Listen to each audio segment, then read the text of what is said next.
Hello दोस्तों, स्वागत है आपका कूल क्लास में। तो आज हम पढ़ेंगे गुलाम वंश के बारे में। गुलाम वंश दिल्ली सल्तनत का पहला वंश है। गुलाम वंश से ही जो सल्तनत काल है उसका आरंभ हुआ है। गुलाम वंश के अंतर्गत जितने भी शासक हुए हैं थोड़ा उनके बारे में देख लेते हैं। गुलाम वंश के जो पहले शासक हुए हैं कुतुबुद्दीन ऐबक, ठीक है। कुतुबुद्दीन ऐबक ने ही गुलाम वंश की स्थापना की थी और कब की थी? 1206 ईस्वी में। उसके बाद आराम शाह हुए। उसके बाद इल्तुतमिश के बाद रुकनुद्दीन फिरोज के बाद रजिया सुल्तान के बाद मुइजुद्दीन बैरम शाह के बाद अलाउद्दीन मसूद शाह के बाद नसीरुद्दीन महमूद के बाद गयासुद्दीन बलवन के बाद कैकुबाद और लास्ट आता है आपका शमसुद्दीन क्यूमर्स, ठीक है। जो गुलाम वंश का अंतिम शासक हुआ वो कौन हुआ? शमसुद्दीन क्यूमर्स। गुलाम वंश की शुरुआत हुई 1206 ईस्वी में और जो गुलाम वंश का अंत हुआ 1290 ईस्वी में, ठीक है। लास्ट जो शासक था शमसुद्दीन क्यूमर्स, 1290 ईस्वी में इसकी हत्या कर दी गई। गुलाम वंश के बारे में हम पिछली वाली वीडियो में भी पढ़ चुके हैं, लेकिन उसमें हमने सिर्फ इम्पोर्टेंट पॉइंट लिए थे, इस वजह से बहुत सारे पॉइंट छूट गए थे। तो आज की इस वीडियो में हम विस्तार पूर्वक गुलाम वंश को पढ़ेंगे। अब देखो, इसमें पहला पॉइंट आता है मिनहाज उस सिराज के तबकात ए नसीरी से गुलाम वंश के इतिहास की जानकारी मिलती है। किससे? तबकात ए नसीरी से गुलाम वंश के बारे में जानकारी मिलती है, ठीक है। मिनहाज उस सिराज कौन था? ये इल्तुतमिश के दरबार में रहने वाला एक इतिहासकार था, ठीक है। इसने किस चीज की रचना की? तबकात ए नसीरी। और इसी रचना में गुलाम वंश के बारे में तथा जो मोहम्मद गौरी ने भारत पे विजय प्राप्त की थी उनका वर्णन मिलता है। अब आगे बात करते हैं कुतुबुद्दीन ऐबक की। कुतुबुद्दीन ऐबक का जो शासन काल रहा वो 1206 ईस्वी से 1210 ईस्वी के बीच रहा। पहला पॉइंट आता है इसमें, गुलाम वंश की स्थापना 1206 ईस्वी में मोहम्मद गौरी के गुलाम कुतुबुद्दीन ऐबक ने की, ठीक है। देखो, गुलाम वंश की स्थापना किसने की? 1206 ईस्वी में कुतुबुद्दीन ऐबक ने की। कुतुबुद्दीन ऐबक मोहम्मद गौरी का गुलाम था। मोहम्मद गौरी ने भारत में बहुत सारे प्रदेशों को जीता हुआ था, तो मोहम्मद गौरी का कोई पुत्र नहीं था, तो इस वजह से मोहम्मद गौरी क्या कर देता है? भारत में जीते हुए प्रदेशों को कुतुबुद्दीन ऐबक को सौंप देता है और अपने आप वापस गजनी लौट जाता है, ठीक है। 1206 ईस्वी में मोहम्मद गौरी की मृत्यु हो जाती है। उसके बाद कुतुबुद्दीन ऐबक गुलाम वंश की स्थापना करता है, ठीक है। अब देखो, गुलाम वंश क्यों कहा गया है इसको? क्योंकि जो कुतुबुद्दीन ऐबक था वो मोहम्मद गौरी का गुलाम था और कुतुबुद्दीन ऐबक ने ही इस वंश की शुरुआत की, तो इस वजह से इसको गुलाम वंश कहा जाता है। और इतिहासकारों के द्वारा एक और बात कही जाती है कि जो गुलाम वंश के मुख्य शासक हुए हैं वो कहीं ना कहीं किसी रूप में गुलाम या तो दास थे, ठीक है। अब देखो, जैसे कुतुबुद्दीन ऐबक था वो मोहम्मद गौरी का गुलाम था, ठीक है। और इल्तुतमिश जो गुलाम वंश का मुख्य शासक हुआ वो कुतुबुद्दीन ऐबक का गुलाम था। अब गियासुद्दीन बलवन की बात की जाए, वो इल्तुतमिश का गुलाम था, तो इस वजह से इसको गुलाम वंश कहा गया है, ठीक है। अगला पॉइंट आता है इसमें, कुतुबुद्दीन ऐबक ने अपना राज्याभिषेक 24 जून 1206 ईस्वी को किया था, ठीक है। कब किया? 24 जून 1206 ईस्वी को कुतुबुद्दीन ऐबक ने अपना राज्याभिषेक करवाया। आगे बात करते हैं, कुतुबुद्दीन ऐबक को उसकी उदारता एवं दानी प्रवृत्ति के लिए लाख बख्श के नाम से जाना जाता था। ये थोड़ा इम्पोर्टेंट पॉइंट है। कुतुबुद्दीन ऐबक को उसकी दानी प्रवृत्ति के लिए लाख बख्श के नाम से जाना जाता था। लाख बख्श किसे कहते हैं? लाखों का दान देने वाला, ठीक है। आगे बात करते हैं, अगला पॉइंट आता है इसमें, कुतुबुद्दीन ऐबक ने दिल्ली में कुतुब मीनार की नींव डाली। जो कुतुबुद्दीन ऐबक था उसने क्या किया? कुतुब मीनार की नींव डाली। बहुत सारे लोग इसमें कंफ्यूजन रहते हैं कि कुतुब मीनार का निर्माण किसने करवाया। तो कुतुब मीनार की नींव कुतुबुद्दीन ऐबक ने डाली, लेकिन जो कुतुब मीनार का निर्माण पूरा करवाया वो करवाया इल्तुतमिश ने। आगे बात करते हैं, कुतुबुद्दीन ऐबक ने दिल्ली में कुबत उल इस्लाम और अजमेर में 2.5 दिन का जोपड़ा नामक मस्जिद का निर्माण करवाया। कुतुबुद्दीन ऐबक ने क्या करवाया? दिल्ली में कुबत उल इस्लाम मस्जिद बनवाई और अजमेर में क्या किया इसने? 2.5 दिन का जोपड़ा नामक मस्जिद का निर्माण करवाया। 2.5 दिन का जोपड़ा कहाँ है? ये पड़ता है आपका राजस्थान में, ठीक है। देखो, कहा जाता है जहाँ पर कुतुबुद्दीन ऐबक ने 2.5 दिन का झोपड़ा नामक मस्जिद बनवाई, वहाँ पर पहले चौहान वंश के शासक बिग्रह राज चतुर्थ ने एक विद्यालय का निर्माण किया था, ठीक है। लेकिन कुतुबुद्दीन ऐबक ने क्या किया? उस विद्यालय को तोड़वाया और वहाँ पर ढाई दिन का झोपड़ा नामक मस्जिद को बनवाया। ठीक है, आगे बात करते हैं। कुतुब मीनार का नाम प्रसिद्ध सूफी संत ख्वाजा कुतुबुद्दीन बख्तियार काकी के नाम पे रखा गया है। ठीक है, जो कुतुब मीनार का नाम रखा गया है वो कुतुबुद्दीन बख्तियार काकी संत के नाम पे रखा गया है। इसको भी आप याद रख लें, जो कुतुब मीनार का नाम रखा है वो किसके नाम पे रखा है? कुतुबुद्दीन बख्तियार काकी के नाम पे रखा गया है। ठीक है, आगे बात करते हैं। कुतुबुद्दीन को मोहम्मद गौरी ने मलिक उपाधि से नवाजा। देखो, मोहम्मद गौरी का सेनापति था कुतुबुद्दीन ऐबक। सेनापति कहें आप या गुलाम कहें, ठीक है। तो जो मोहम्मद गौरी था उसने कुतुबुद्दीन ऐबक को कौन सी उपाधि दी? मलिक उपाधि दी। आगे बात करते हैं। कुतुबुद्दीन ऐबक के सेनापति बख्तियार खिलजी ने प्राचीन नालंदा विश्वविद्यालय को ध्वस्त कर दिया था। कुतुबुद्दीन ऐबक का सेनापति कौन था? बख्तियार खिलजी था। और इसने क्या किया? प्राचीन नालंदा विश्वविद्यालय को ध्वस्त किया। ठीक है, प्राचीन नालंदा विश्वविद्यालय प्राचीन समय में किस चीज का केंद्र था? बौद्ध शिक्षण का केंद्र हुआ करता था। नालंदा विश्वविद्यालय कहाँ है? ये पड़ता है आपका बिहार राज्य में। ठीक है, बिहार राज्य में पड़ता है नालंदा विश्वविद्यालय। और नालंदा विश्वविद्यालय का निर्माण किसने करवाया था? ये करवाया था गुप्त वंशीय शासक कुमार गुप्त ने। इसको आपको याद रखना होगा। ठीक है, इससे पहले जब हम प्राचीन भारत में गुप्त वंश को पढ़ रहे थे तो उस समय भी हमने इस चीज का जिक्र किया था। आगे बात करते हैं। अगला पॉइंट आता है इसमें, कुतुबुद्दीन के संरक्षण में रहने वाला फके मुदविर युद्ध संबंधी कला का महान विशेषज्ञ था, जिसने अदाबुल हर्ब ए सुजाअत की रचना की। ठीक है, कुतुबुद्दीन ऐबक के दरबार में रहने वाला युद्ध विशेषज्ञ का नाम क्या था? फके मुदविर। ठीक है, और इसने किस चीज की रचना की? अदाबुल हर्ब ए सुजाअत की रचना की। आगे बात करते हैं।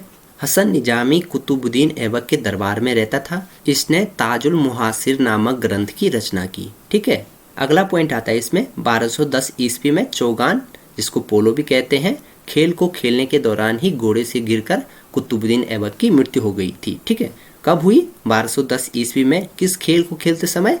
चौगान या पोलो खेल को खेलते समय। ठीक है, इससे भी क्वेश्चन आ सकता है कि वह कौन सा शासक था जिसकी मृत्यु चौगान या पोलो खेलते समय हुई थी। ठीक है, तो किसकी मृत्यु हुई थी पोलो खेलते समय?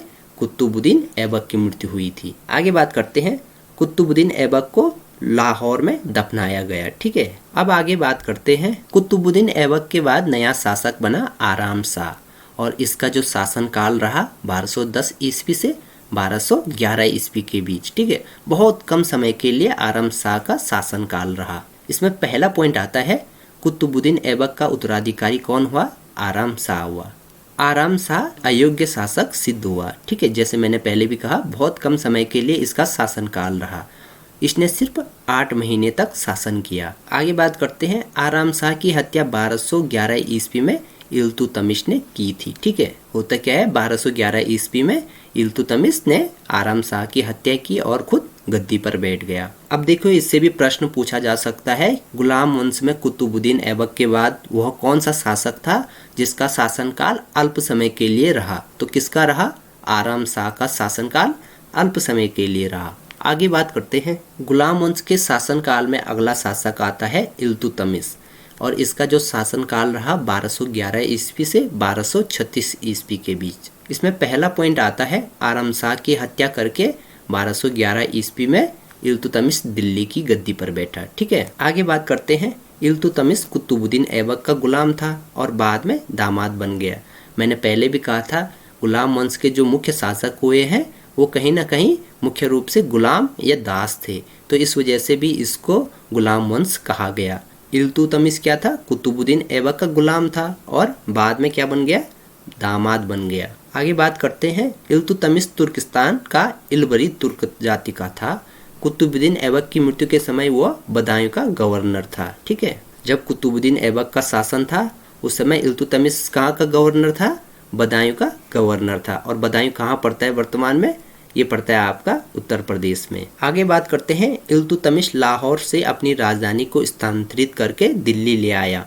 देखो, कुतुबुद्दीन ऐबक के समय कुतुबुद्दीन ऐबक की राजधानी कहाँ थी? लाहौर में थी। अब जब इल्तुतमिश शासक बन गया तो उसने क्या किया? लाहौर से राजधानी को कहाँ लेके आया? दिल्ली लेके आया। ठीक है, यह भी काफी महत्वपूर्ण पॉइंट है। अगला पॉइंट आता है इसमें, इल्तुतमिश ने कुतुब मीनार का निर्माण पूरा करवाया। ठीक है, जो कुतुब मीनार की नींव कुतुबुद्दीन ऐबक ने डाली थी उसका निर्माण पूरा किसने करवाया? इल्तुतमिश ने करवाया। आगे बात करते हैं, इल्तुतमिश ने इक्ता प्रणाली का प्रचलन शुरू किया। इसमें इल्तुतमिश ने क्या किया? अपने साम्राज्य को छोटे छोटे क्षेत्रों में बांट दिया, जिन्हें क्या कहा गया? इक्ता कहा गया है। और इन इक्ता के प्रशासक को क्या कहा गया? इक्तादार कहा गया है। ठीक है, आगे बात करते हैं। अगला पॉइंट आता है इसमें, इल्तुतमिश ने अपने शासनकाल में 40 सरदारों का एक गुट बनाया था, जिसे तुर्कान ए चिहलगानी अथवा चारगान का नाम से जाना गया। देखो, इल्तुतमिश ने क्या किया? अपने शासनकाल में 40 सरदारों का एक समूह बनाया। ठीक है, किस लिए बनाया? अपने विरोधियों से निपटने के लिए और राजतंत्र में सहयोग के लिए। और इस समूह का नाम क्या था? तुर्कान ए चिहलगानी अथवा चारगान। ठीक है, आगे बात करते हैं। इल्तुतमिश प्रथम शासक था जिसे 1229 ईस्वी में बगदाद के खलीफा से सुल्तान पद की वैधानिक स्वीकृति प्राप्त मिली। इल्तुतमिश को जो सुल्तान पद की वैधानिक स्वीकृति प्राप्त मिली वो कब मिली? 1229 ईस्वी में। अगला पॉइंट आता है इसमें, इल्तुतमिश प्रथम तुर्क सुल्तान था जिसने सोने के शुद्ध अरबी सिक्के चलवाए। ठीक है, सोने के शुद्ध अरबी सिक्के चलवाए। किसने? इल्तुतमिश ने। आगे बात करते हैं, इल्तुतमिश ने 2 महत्वपूर्ण सिक्के, चांदी का टक्का और तांबे का जीतल चलवाया। ये भी काफी इंपॉर्टेंट पॉइंट है। जो चांदी का सिक्का होता था उसको इल्तुतमिश के शासनकाल में क्या कहा जाता था? टंका कहा जाता था। ठीक है, और जो तांबे का सिक्का होता था उसको जीतल कहा जाता था। इस चीज को भी आपको याद रखना होगा। आगे बात करते हैं, इल्तुतमिश के दरबार में प्रसिद्ध इतिहासकार मिन्हाज उस सिराज रहता था जिसने तबकात ए नसीरी की रचना की। ठीक है, जो इल्तुतमिश था उसके दरबार में प्रसिद्ध इतिहासकार कौन रहता था? मिन्हाज उस सिराज रहता था। और इसने किस चीज की रचना की? तबकात ए नसीरी की रचना की। और इसमें किस चीज का वर्णन मिलता है? इसमें मोहम्मद गौरी के भारत पर विजय का वर्णन और गुलाम वंश के इतिहास की जानकारी भी इसमें मिलती है। ठीक है, आगे बात करते हैं। अगला पॉइंट आता है इसमें, इल्तुतमिश को अपने प्रबल शत्रु एल्दोज और कुबाचा से 1215 से 1217 ईस्वी के बीच संघर्ष करना पड़ा। एल्दोज का पूरा नाम क्या था? ताजुद्दीन एल्दोज, और कुबाचा का नसीरुद्दीन कुबाचा। ठीक है, ये दोनों मोहम्मद गौरी के क्या थे? दास थे। अब देखो, एल्दोज दिल्ली राज्य को गजनी का अंग मानता था और उसे गजनी में मिलाने की पूरी कोशिश करता रहा। लेकिन मोहम्मद गौरी की मृत्यु के बाद कुतुबुद्दीन ऐबक, इल्तुतमिश, ये सारे शासक अपने को स्वतंत्र मानते थे। तो इस वजह से इल्तुतमिश का संघर्ष एल्दोज से लगातार चलता रहा और इल्तुतमिश ने एल्दोज की जो रणनीति थी दिल्ली को गजनी में मिलाने की, उस रणनीति को क्या कर दिया? विफल कर दिया। अब नसीरुद्दीन कुबाचा ने भी पंजाब में अपनी शक्ति को मजबूत कर दिया था। पंजाब और उसके अन्य क्षेत्रों में नसीरुद्दीन कुबाचा ने अपनी शक्तियों को मजबूत कर दिया था। तो 1217 ईस्वी में क्या होता है? जो इल्तुतमिश है वो कुबाचा की तरफ भी कूच करता है और इसको भी पराजित कर देता है। ठीक है, तो इस वजह से 1215 से 1217 के बीच इल्तुतमिश को एल्दोज एवं कुबाचा के बीच संघर्ष करना पड़ा। अगला पॉइंट आता है इसमें, इल्तुतमिश ने चंगेज खां की नेतृत्व वाली मंगोलों की सेना के आक्रमण से अपने सल्तनत की रक्षा की थी। अब देखो, मंगोल कौन थे? मंगोल मध्य एशिया या पूर्वी एशिया की एक जनजाति थी। ठीक है, और उस समय मंगोलों का नेतृत्व कौन कर रहा था? चंगेज खां कर रहा था। तो उस समय चंगेज खां के पास एक आक्रमणकारी सेना थी। चंगेज खां से बचने के लिए ख्वारिज्म के सम्राट जलालुद्दीन को इल्तुतमिश ने अपने यहाँ शरण नहीं दी थी। ठीक है, क्योंकि मंगोलों की जो सेना थी वो काफी आक्रमणकारी थी और जो जलालुद्दीन था वो चंगेज खां का दुश्मन था। ठीक है, तो इस वजह से इल्तुतमिश ने जलालुद्दीन को अपने यहाँ शरण नहीं दी और अपने राज्य को मंगोलों की सेना से बचा दिया। देखो, इसमें एक छोटी सी कहानी है। जो जलालुद्दीन था उसका प्रेम प्रसंग था चंगेज खां की बेटी के साथ। चंगेज खां क्या करता है? जलालुद्दीन का पीछा करते करते सिंध तक आ जाता है और जब सिंध तक आता है तो उस समय भारत में दिल्ली में किसका शासन था? इल्तुतमिश का शासन था।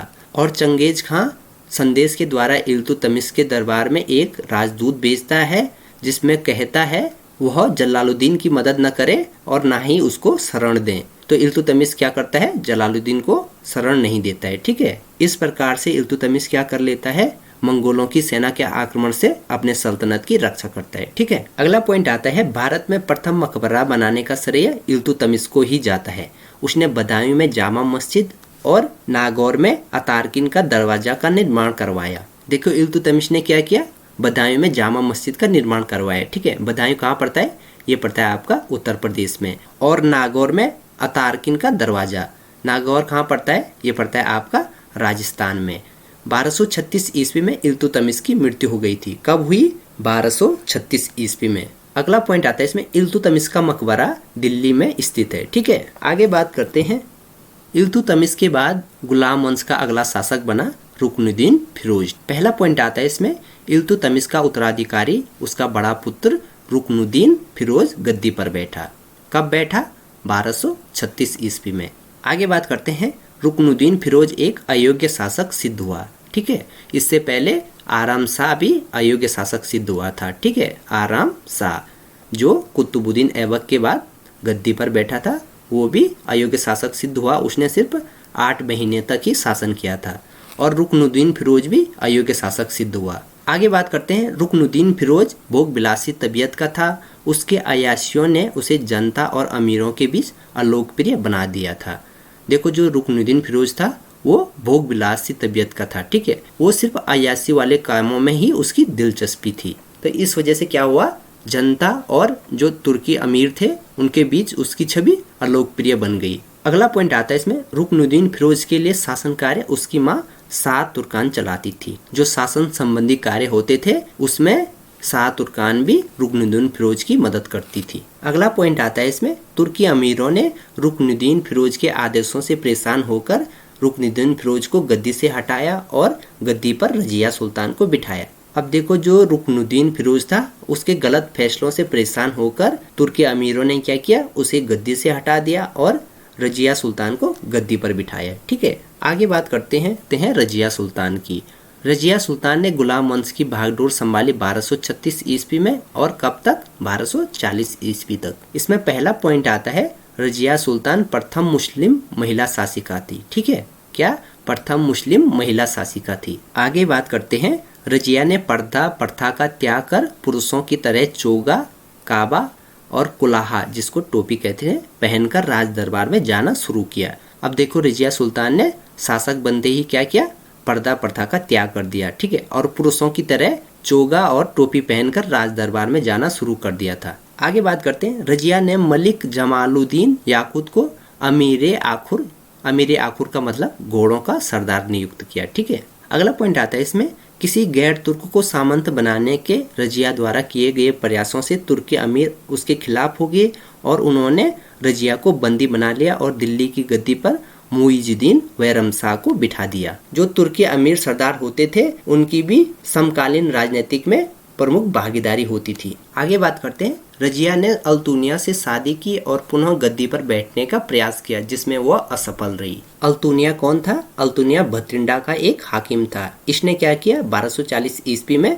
रजिया सुल्तान के प्रति बगावत कर दी और उसको हरा दिया। हराने के बाद उसने उसको बंदी बना दिया। लेकिन रजिया सुल्तान को बंदी बनाने के बाद दिल्ली की गद्दी पर जो नया शासक बैठा, मुइजुद्दीन बैरमशाह, उसकी तरफ से अल्तुनिया को कोई भी पुरस्कार या उच्च सम्मान नहीं मिला। तो इस वजह से अल्तुनिया और रजिया ने शादी कर ली और पुनः दिल्ली की गद्दी को पाने का प्रयास किया। ठीक है, लेकिन इस प्रयास में वो दोनों असफल रहे। आगे बात करते हैं, 1240 ईस्वी में कैथल के पास डाकुओं द्वारा रजिया सुल्तान की हत्या कर दी गई। कब? 1240 ईस्वी में। आगे बात करते हैं, रजिया सुल्तान के बाद गुलाम वंश का अगला शासक हुआ मुइजुद्दीन बैरमशाह और इसका जो शासन काल था 1240 ईस्वी से 1242 ईस्वी तक। पहला पॉइंट आता है इसमें, मुइजुद्दीन बैरमशाह ने अपने शासन काल में सुल्तान के अधिकार को कम करने के लिए नाइब का पद बनाया। ठीक है, इस चीज को आप याद रखें, सुल्तान के अधिकार को कम करने के लिए कौन सा पद बनाया? नाइब का पद बनाया। और उसने अपने इस नाइब के पद पर सर्वप्रथम मलिक इख्तियारुद्दीन को बिठाया। किसको बिठाया? मलिक इख्तियारुद्दीन को बिठाया। अगला पॉइंट आता है इसमें, 1242 ईस्वी में तुर्क सरदारों ने बैरमशाह को बंदी बना लिया और उसे मार डाला। ठीक है, बैरमशाह के बाद गुलाम वंश का अगला शासक हुआ अलाउद्दीन मसूद शाह, जिसका शासनकाल 1242 ईस्वी से 1246 ईस्वी के बीच रहा। पहला पॉइंट आता है इसमें, बैरमशाह के बाद उसका पोता अलाउद्दीन मसूद शाह 1242 ईस्वी में दिल्ली की गद्दी पर बैठा। ठीक है, कब? 1242 ईस्वी में। अगला पॉइंट आता है इसमें, बलबन ने षड्यंत्र रचकर 1246 ईस्वी में अलाउद्दीन मसूद शाह को क्या कर दिया? सुल्तान के पद से हटाकर नसीरुद्दीन महमूद को सुल्तान बना दिया।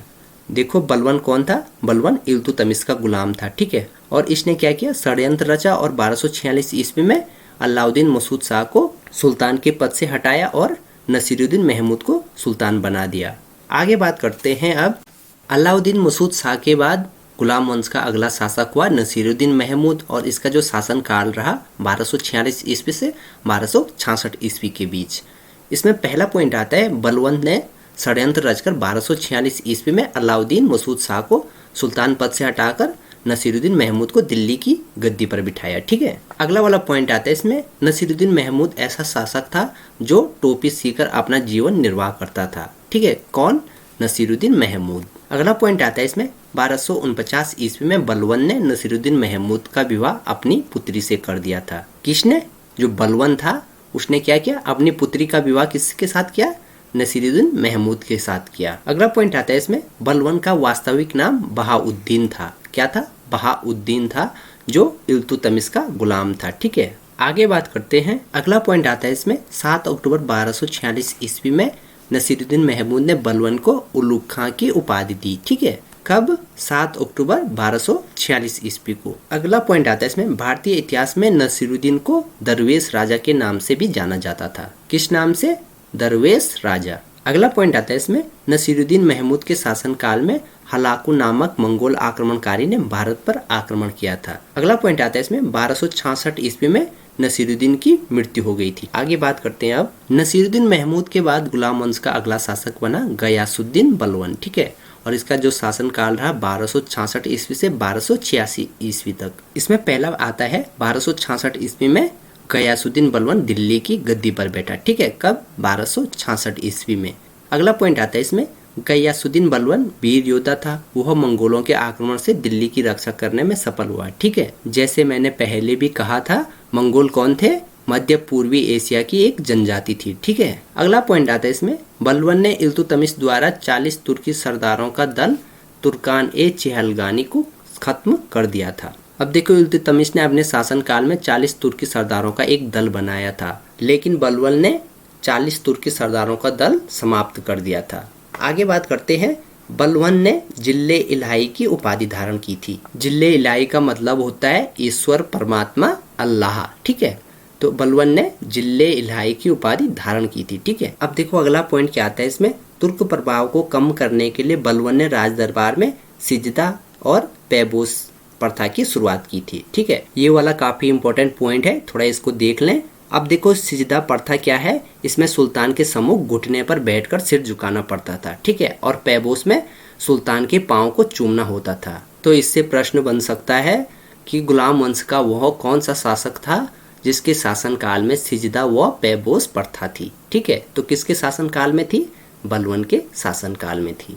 आगे बात करते हैं, बलवन ने नवरोज उत्सव शुरू करवाया, यह फारसी रीति रिवाज पर आधारित था। अब नवरोज उत्सव क्या है, इसे फारसियों का नया साल का दिन भी कहा जाता है, ठीक है। तो इसकी शुरुआत किसने की, बलवन ने की थी। अगला पॉइंट आता है इसमें, अपने विरोधियों के प्रति बलवन ने लौह एवं रक्त की नीति अपनाई। अब देखो लौह एवं रक्त की नीति क्या है कि तलवार के दम पे जबरदस्ती शासन करना, जो भी शासन संबंधी कार्यों में बाधक व्यक्ति होगा उसकी हत्या कर दी जाएगी। तो इस प्रकार से बलवन ने अपने शासन को दृढ़ बनाने के लिए लौह एवं रक्त की नीति अपनाई। अगला पॉइंट आता है इसमें, बलवन के दरबार में प्रसिद्ध कवि अमीर खुसरो और अमीर हसन भी थे, ठीक है।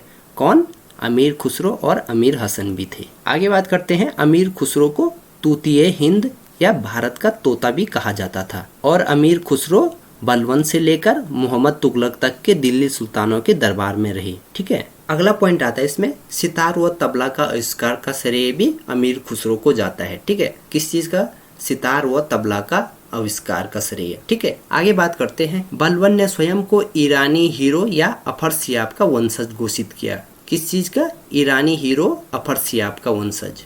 अगला पॉइंट आता है, बलवन ने दिल्ली के आसपास बसे मेवाती डाकुओं का दमन किया, ठीक है। दिल्ली में जो मेवाती डाकुओं थे उनका दमन किसने किया, बलवन ने किया। आगे बात करते हैं, बलवन के द्वारा किए गए नए विभागों की स्थापना। इसमें पहला दीवान ए बरीद, जिसको गुप्तचर विभाग भी कहा गया। दूसरा दीवान ए अर्ज, जिसे सैन्य विभाग कहा जाता था। और तीसरा दीवान ए बिजारत, जिसे राजस्व विभाग कहा जाता था। आगे बात करते हैं 1286 ईस्वी में 80 वर्ष की अवस्था में क्या हो गया, बलबन की मृत्यु हो गई। अब आगे बात करते हैं, बलबन की मृत्यु के बाद गुलाम वंश का अगला शासक बना कैकोबाद, ठीक है, और यह गद्दी पर कब बैठा, 1287 ईस्वी में। कैकोबाद ने एक गैर तुर्क सरदार जलालुद्दीन फिरोज खिलजी को अपना सेनापति बनाया, ठीक है।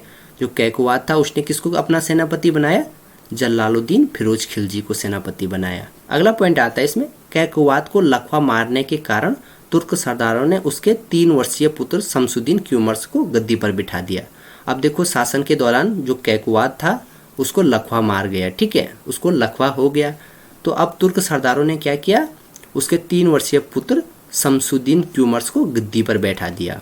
प्राचीन समय में क्या होता था, राजा का बेटा ही राजा या शासन करता था, ठीक है। तो इस वजह से तुर्की सरदारों ने क्या किया, 3 वर्षीय पुत्र को ही गद्दी पर बिठा दिया। अब बात करते हैं शमसुद्दीन क्यूमर्स की। शमसुद्दीन क्यूमर्स गुलाम वंश का अंतिम शासक था। इस बात को आप याद रखें, गुलाम वंश का अंतिम शासक कौन था, शमसुद्दीन क्यूमर्स था, ठीक है। शमसुद्दीन क्यूमर्स 3 वर्ष की अवस्था में गद्दी पर बैठा। कितने वर्ष की अवस्था में, 3 वर्ष की अवस्था में गद्दी पर बैठा। अगला पॉइंट आता है इसमें, 1290 ईस्वी में जलालुद्दीन खिलजी ने क्या किया, शमसुद्दीन क्यूमर्स को मारकर गुलाम वंश का अंत कर दिया। देखो 1290 ईस्वी में क्या किया, जलालुद्दीन फिरोज खिलजी ने क्या किया, शमसुद्दीन क्यूमर्स को मार दिया और इस प्रकार से गुलाम वंश का अंत हो गया और जलालुद्दीन फिरोज खिलजी ने फिर खिलजी वंश की स्थापना की। तो आज का हमारा टॉपिक था सल्तनत काल में पहला वंश गुलाम वंश, और इसमें हमने गुलाम वंश के बारे में विस्तार पूर्वक पढ़ने की कोशिश की और उम्मीद करता हूं कि आपको जानकारी पसंद आई होगी। जानकारी पसंद आई है तो वीडियो को लाइक करें, कमेंट करें, शेयर करें, ताकि मैं लगातार ऐसी वीडियो आप लोगों तक पहुंचाता रहूं। सो मिलते हैं आप लोगों से नेक्स्ट वीडियो में, तब तक के लिए बाय बाय।